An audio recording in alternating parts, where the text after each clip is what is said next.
नारायणगढ़ मेरी जन्मभूमि भी है, कर्मभूमि तो है ही है, हमारी पहचान यहीं से है। रही बात ट्रिपल इंजन सरकार की, अब ज़्यादा कितनी की बुराई करें इनकी। ये सीएम सिटी भी तो है। सीएम सिटी है और यहाँ से उसकी राजनीति शुरू हुई है और हालात ऐसे हैं आज देश में, प्रदेश में, कि कहीं ना कहीं कोई ना कोई गुंडागर्दी चल रही है और इस पे प्रशासन का कोई कंट्रोल नहीं है।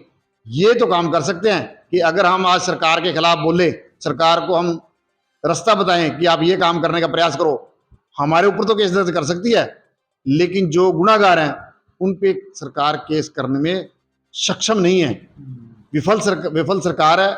हम जल्दी बोलने लगे, हमारा मन था कि इनको 1 साल का समय देंगे, लेकिन आज हालात ऐसे हैं जैसे लोगों के अंदर एक दहशत पैदा हो चुकी है, खासतौर पर नारायणगढ़ हल्के में। ये बड़ी निंदनीय है। तो इसलिए यहाँ नारायणगढ़ से हमारे आदरणीय भाई समाज सेवा इनका शौक है, राजनीति के माध्यम से समाज सेवा करते हैं।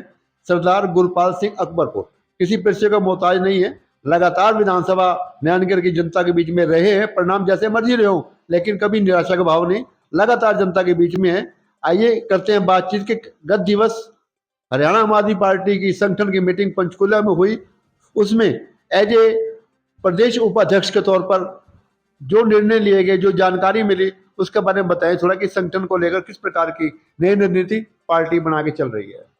नमस्कार जी।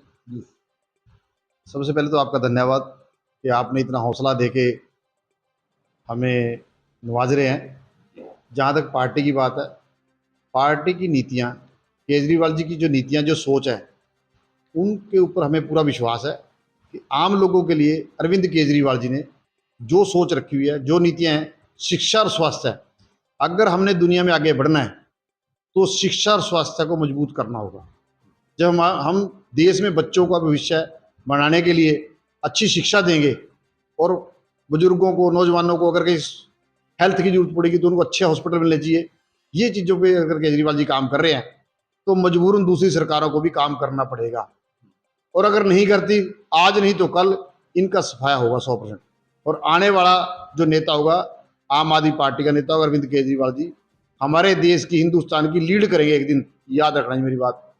दूसरी बात, मुझे जिम्मेवारियों की, पार्टी ने मुझे प्रदेश के उपाध्यक्ष की जिम्मेवारी सौंपी हुई है।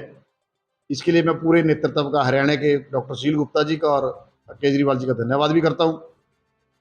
और साथ साथ जो मुझे एक जिम्मेवारी और दी है अभी जिला पंचकुला की, बतौर प्रभाव मुझे दिया है कि वहाँ संगठन को मजबूत करना, उसके लिए मैं प्रयास करूँगा कि जिस उम्मीद पे पार्टी ने मुझे जिम्मेवारी दी मैं उस पर खरा उतर सकूँ और पार्टी के लिए दिन रात काम करूँगा। मेरा राजनीति करना शौक नहीं, मेरा शौक है समाज में सेवा करना। इसलिए हमें तो घर से सुबह उठ के शाम तक यही करना होता है कि हम किसी का अगर अच्छा कर सकें तो उसके लिए काम करते हैं, और उसके लिए एक जरिया है राजनीति, कि अगर राजनीति में अगर हम आगे बढ़ते हैं तो लोगों की सेवा बहुत अच्छे तरीके से कर सकते हैं, ये मेरा मानना है। और एक लोगों की भावना होती है, सोच होती है कि राजनीति गंदी है। मैं समझता हूँ कि अगर हम सभी लोग यही सोचते रहे कि राजनीति गंदी है तो जो अच्छे लोगों वो पीछे रह जाएंगे और दूसरे लोग इस पे हावी हो जाएंगे। इसलिए हमें नौजवानों को विशेष तौर पे मेरा संदेश है कि नौजवान अच्छी सोच लेके राजनीति में आए और अपने देश का भविष्य बदलें, अपने देश को तरक्की की तरफ लेके आएँ, अपने बच्चों का भविष्य बदलें। ये हमारे नौजवानों का एक जिम्मेवारी बनती है कि वो एक क्रांति लेके आएँ ताकि अच्छे लोग राजनीति में आएँ और देश को आगे बढ़ाएं। धन्यवाद। नहीं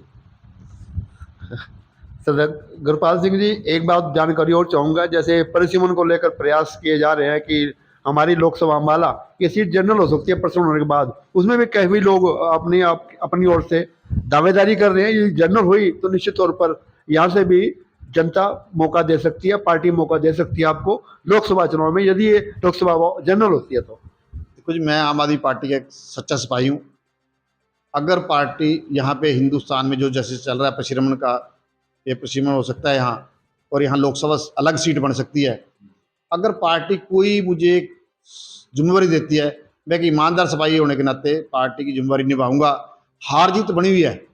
मैं इस बात को भी आपसे बता सकता हूँ कि एक रतनलाल खटारी, स्वर्गीय रतनलाल खटारिया जी, जब इलेक्शन हुए थे, रदौर से वो इलेक्शन लड़े थे, मेरे ख्याल 2000 वोट क्रॉस नहीं की थी उन्होंने। भाई उससे पहले मंत्री थे वो, 87 में, जब 70 में सरकार आई थी, शायद 70 की बात है, उसके बाद वो मंत्री बनाए गए थे। और जब दोबारा इलेक्शन हुए तो वो 2000 वोट भी क्रॉस नहीं कर पाए थे।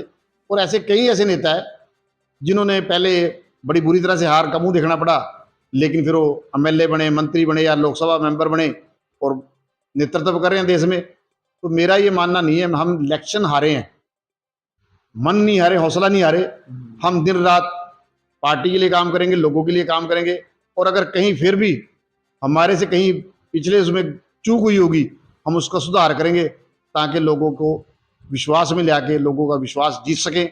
ये हमारा प्रयास होगा।